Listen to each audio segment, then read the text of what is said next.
Well, once you actually get together and you're living together and you're married, how do your money discussions change? Wow, that's a good question. I think that depends on the couple.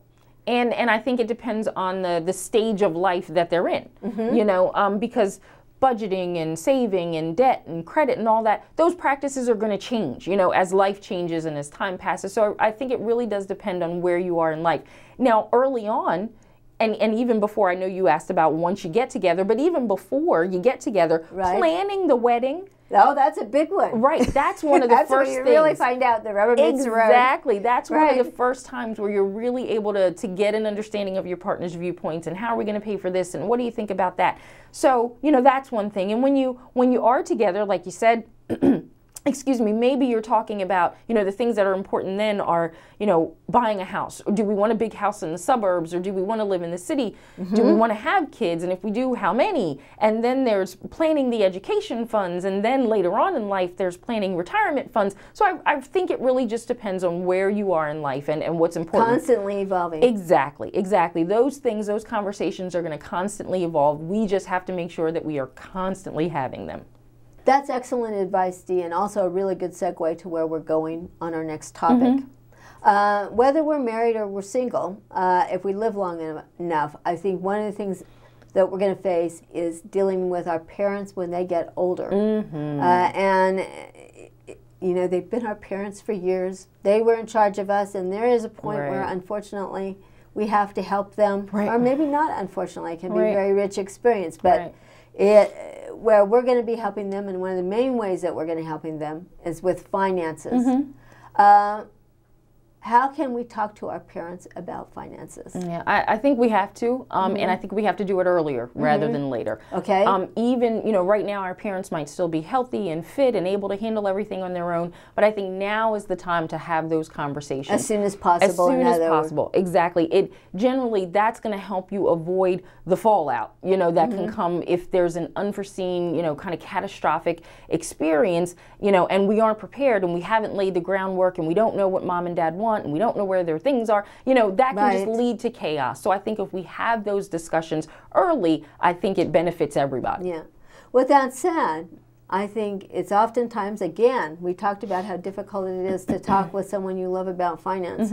Why is it so important to talk to them ahead of time? Well, I think because you have to gain an understanding about exactly what everyone feels. So you want to make sure that you've got a grasp on your parents' wishes and their philosophies and, you know, what they think about, you know, how things should be handled. And also, it's going to avoid that end game, you know, that can come with, oh, well, maybe if there's siblings involved. Well, I think mom and dad wanted this, but I think mom and dad wanted that. You know, it's just important, I think, to have those conversations and get everything laid out in the beginning so everyone understands exactly what's going to need to be done. It also maybe gives them more options. Absolutely. Thinking about it then rather than the crux of the problem. Right. It gives your parents more time. Right. To, you know, because it might be something that they haven't thought about yet. So bringing it up now gives them more time to think about exactly what you said, the options that are available to them. Right.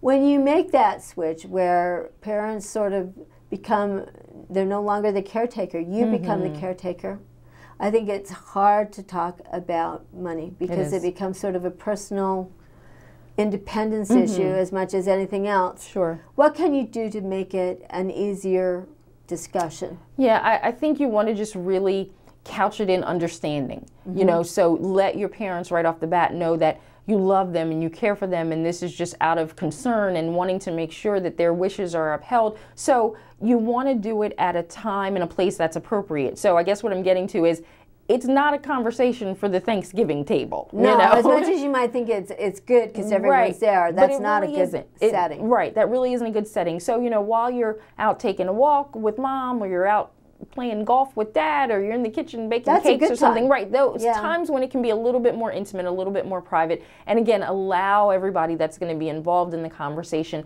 some relaxed, you know, relaxed time and relaxed sort of energy to be able to talk about it and give it the attention that it deserves. It probably also helps to make sure that they get a chance to express their views. Oh, sure. You aren't just telling them what they're going to do. It's a question of asking them what they want done. Exactly right. That's hugely important. Yeah. With that said,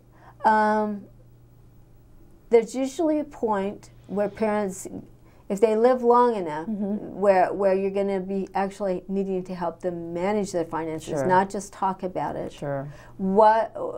How do you go about that discussion? Well, I think, again, it takes some tact and really, excuse me, really understanding exactly what's going on or what may be going on in your parents' lives.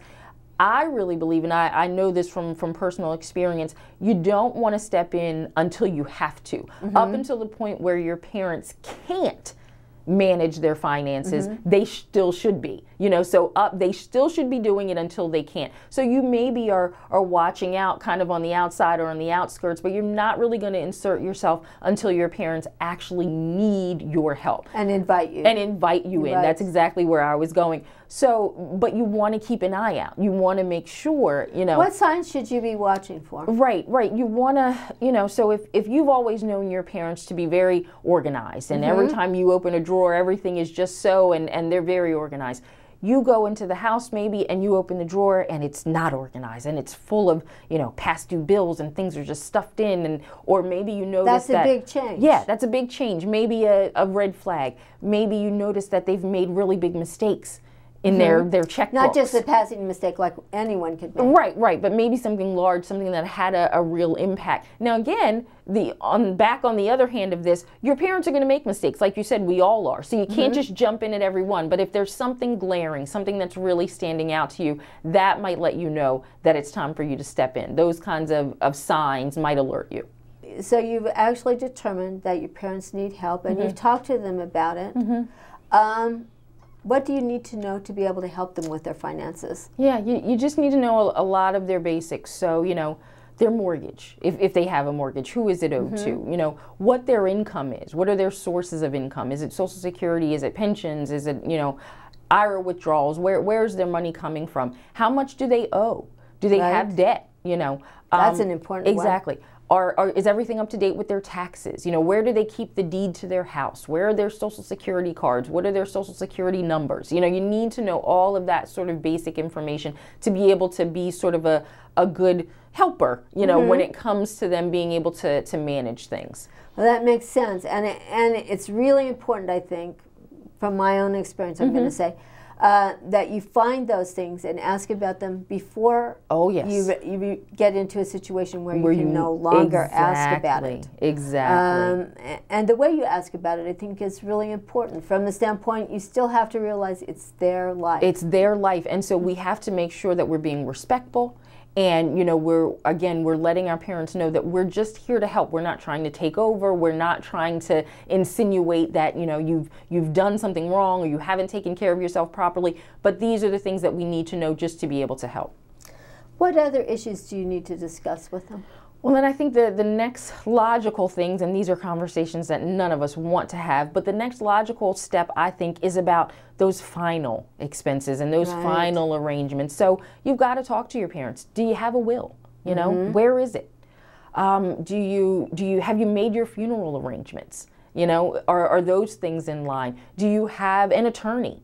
You know, have you an estate attorney? Exactly, an estate attorney. Have you designated someone as, or given them durable power of attorney? Who do you want that to be? You know, you really have to have those conversations, and they're hard and they can be tense and difficult and nobody really wants to think about it, but we have to think about it because it's just proper planning. And I think it's going to allow our parents time, again, to make sure that they've given a clear understanding and a clear recitation of what they want and what their wishes are. That's really important because without asking, you may not know. You may not know. Probably you're not going to know, in fact. Exactly. With that said, how do you determine who participates in that family discussion? I was hoping you wouldn't ask that. Well, I think that's a difficult question. Yeah, it really is. It really is. And I think, again, it just comes down to the dynamic in your family and what your parents want. Sometimes families want everybody, you know, to be included. Ultimately, because it's still your parents' choice. Exactly. It's their choice. And sometimes they want everybody to be included. They don't want to, you know, leave one child out or anything like that. They don't want anybody to feel excluded. Sometimes, though, you know, parents have decided, no, we designate this child or this relative or this sister, whoever it might be, as the person that's going to be in charge. So, again, it really does just come down to what your parents want because, like you said, it's their life, it's their decision, it's their wishes. however and whoever is involved in the conversations, again, we just have to make sure that they remain respectful and that everybody is aware that whatever our parents say, that's what we're going to do. That makes sense. Right. Well, this is obviously a complex issue, and it's one that, you know, with all of us growing older as time goes on, we're all going to face at some point. Yes, yes, yes. What other resources are out there for people who need to know more or want more guidance? Yeah, you know, AARP, their site is great. It's filled with all sorts of great information about what we can do and things we can do to help our parents, and, you know, information for our parents directly. So you can visit their site, www.aarp.org. Also, you might want to visit the Eastern Shore area or the Maryland State Agency on Aging. They have a lot of great resources that are available on their sites. Again, just to help, all kinds of information. Right. And at Consumer Credit Counseling, we can help. If somebody needs help developing a spending plan for their parents, or just understanding how to budget, or what to do to get their parents on track, our counselors are there waiting. You can call our 800 number, 800-642-2227, to schedule an appointment at our office here in Salisbury or over the phone, and our website, www.cccs-inc.org. There's all kinds of great resources, all kinds of e-learning, self-paced courses on there that folks can take advantage of. I also know that your housing program includes reverse mortgage counseling, and that is an area for seniors if they're looking, you know, that's they exactly need the income right. to live on. That's an important That's one. exactly right. That's definitely something that may apply, you know, to a lot of our parents. Right. And it's a really complex process. So something that we'd probably be helping them with. So definitely you can call our housing line. That number is 1-866-731-8486 to schedule a reverse mortgage counseling appointment. I'm glad you brought that up. Well, as always, you are a wealth of information. Oh my goodness, I try. and on that note, we've come to the end of the program. Do you have any final advice for people?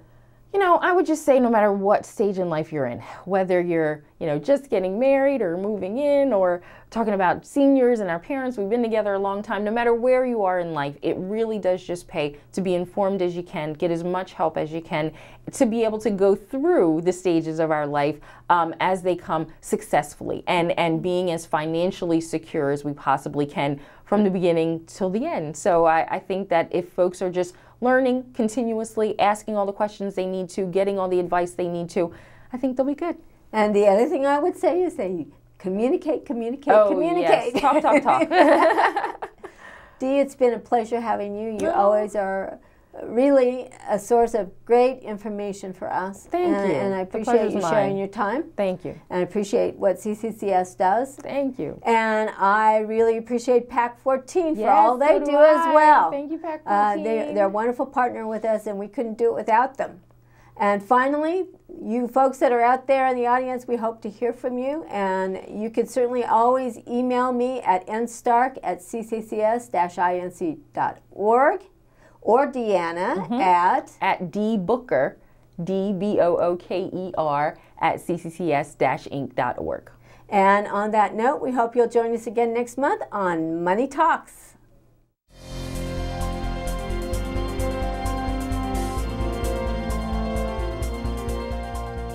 Would you like to see your community organization or nonprofit group featured on PAC 14? To get started, contact us at 410-677-5014 or visit our website at www.pac14.org. PAC 14 is a great way to connect with your community.